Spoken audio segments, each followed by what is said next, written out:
pretty cool. Yeah, so I finally got the camera set up. This is great.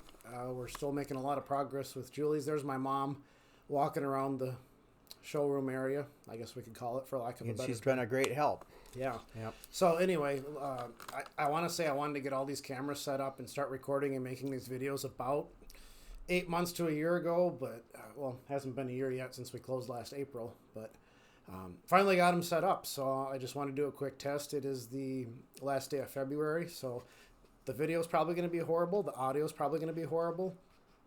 We're probably going to be horrible. This is the first video. Yeah, we've first done, one, so, yeah. Yeah, we just want to test it out, see how things go, just to kind of say this will be our February wrap up. We're trying to do a once a month video on YouTube here. Sure. Just wanted to do this something different rather than just walking around in circles in the showroom. I know things are really coming along. I'm just looking at the camera up there, and I know I flip-flopped all the WPC games. They're over closer to the door. We wanted to have this strategy where the games that have gun handles like Indiana Jones, Dirty Harry, they're not going to have any position or opportunity where people can just walk around. See where my mom's walking right now. Yep. It's a wide open area, so people aren't going to run up there and just get hit in the side of the hip if they're walking around pretty fast, because there's some tight corners in this building. We're going to pack a lot of games in here. What do you think we're going to be up to now? Yeah, I think we'll probably be close to 70, give or take. So it's got a few video games too to kind of keep people entertained as well. So should be close to 70, so maybe more, but we'll have to. So I think we're going to work on, we still have that expansion to do. Yeah, there's an area in the back where the loading dock, we're working on getting that done, and that should be able to add maybe 16, 17 more games back there. So that's going to be nice, and so forth too. So, but yeah, we got the vending machine came on, what was it, Monday?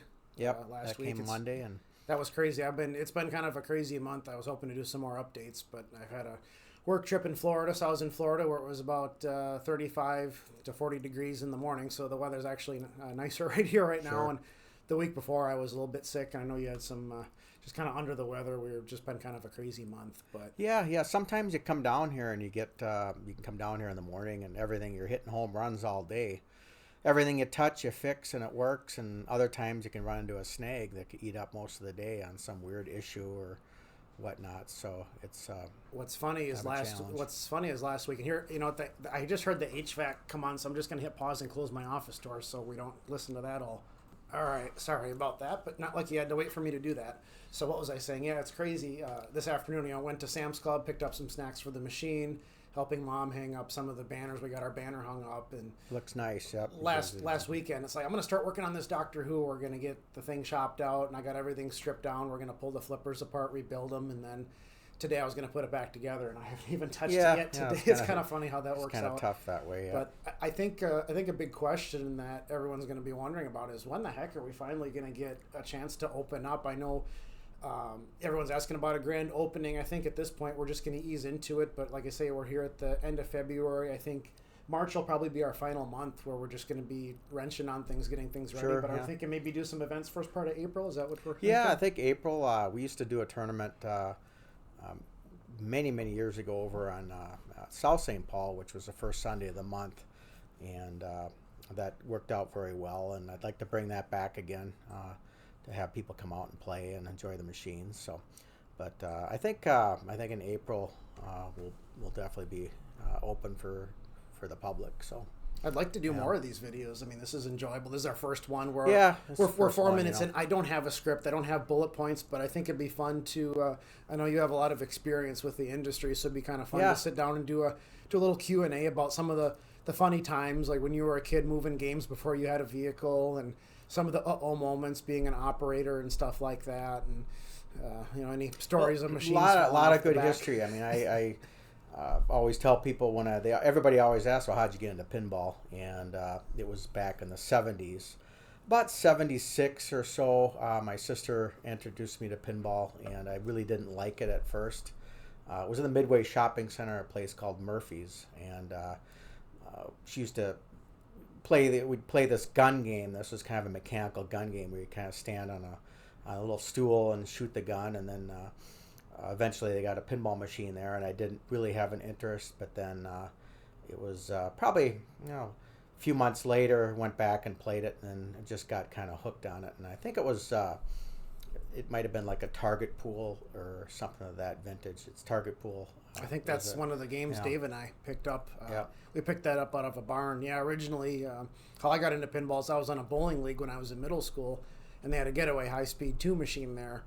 And I just played it every time before a league. And then my dad and I said, we got to buy one of these things. It's kind of fun. And so we started shopping around for a pinball machine. So one of the places I stopped out was John's retail store over on Como by the Minnesota State Fairgrounds. And so I've basically known you since I was 10 years old. So Yeah, then it's been a long time. kind of from there, back in, 2005 in October, I started working for you.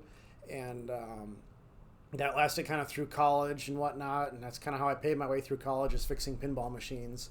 And then shortly after that, and then I picked up another career, which I'm in right now. Excuse me.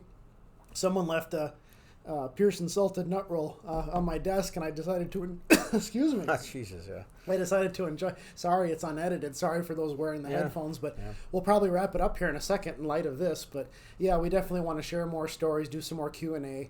And just kind of have anybody wants to do. Maybe we'll do a live stream at some point. People can type the comments. Yeah, questions and things like that. It's a lot of history in Minnesota. Met a lot of cool people, different operators, and a lot.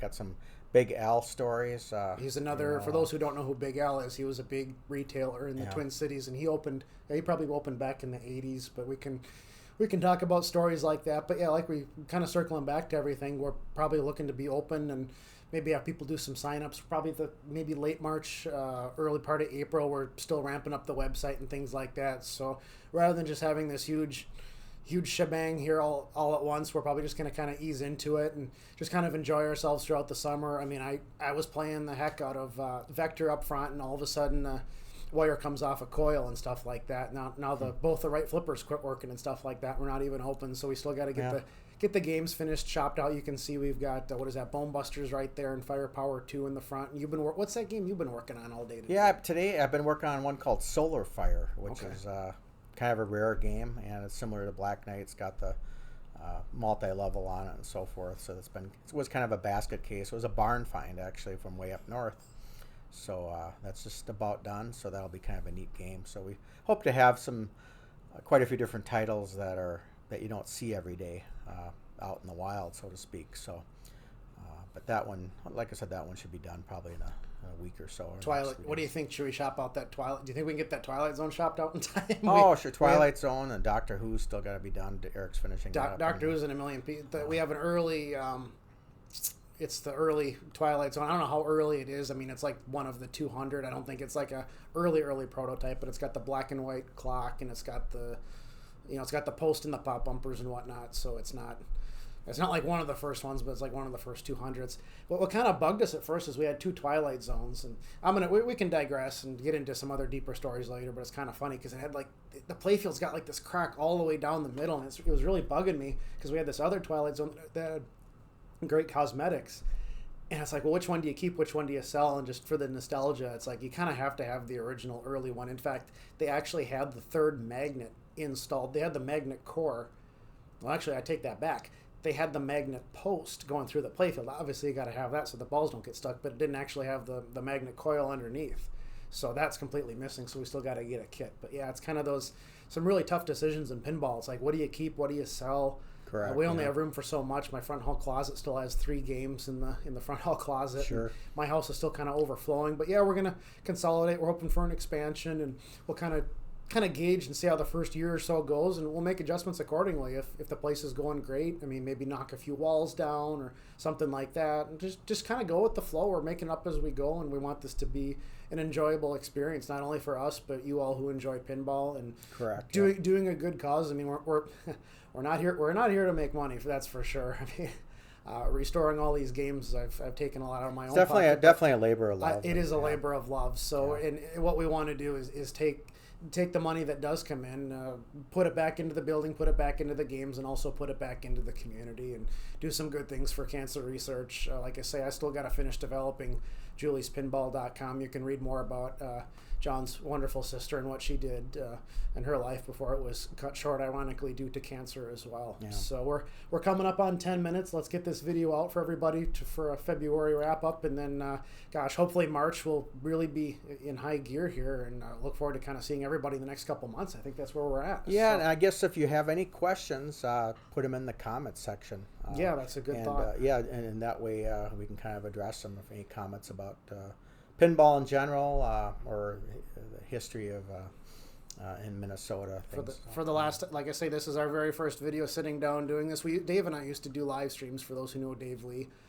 But again, we'll apologize in advance for possibly the poor audio, poor video. I'm sorry I can't change my face. I mean, you're stuck looking at this. And probably, I'm thinking about getting my teeth whitened too. Yeah, so, that would really improve. improve. People have to put their sunglasses live on, streams, Yeah.